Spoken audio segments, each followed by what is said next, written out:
Our people have been part of this area for thousands of years. Long before Capitol Lake, or even the Capitol, the land where the Deschutes River meets Puget Sound was home to the Squaxin Island tribe. When I was a kid, we actually swam in this lake.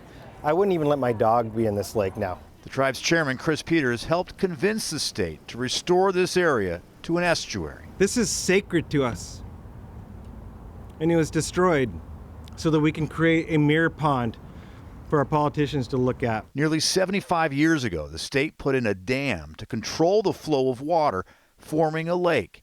Campus architects wanted a reflecting pond for the Capitol.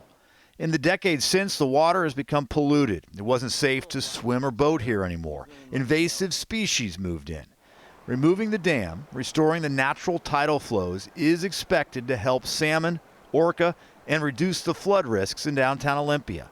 Governor Jay Inslee says the first funding comes from the state's Climate Commitment Act, something voters may have the option of overturning next November. The Climate Commitment Act is simultaneously giving us cleaner air, free bus rides for people, and a small investment to start this project so we can preserve our salmon and keep Olympia from flooding. The state's hoping funding from the Climate Commitment Act as well as federal grants will pay for most of the work. But if those funding sources dry up or fall through, state taxpayers may be required to pay for the rest of the work. I've been hard at work getting money to keep the process moving along. State Representative Beth Dolio is confident the funding will continue to complete the project. I'm absolutely worried about it. I know how things work up on the hill there. Squaxin Island's chair says he'll work to make sure this area is restored by sharing his ancestors' story with any legislators who question the need for the work. And so they created it, and in our mind, they need to fix it. It's what's right.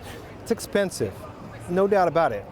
And even though the tribe, even though this happened to us, and we don't feel like we bear the responsibility, we're more than willing to help. Drew Mickelson, King 5 News.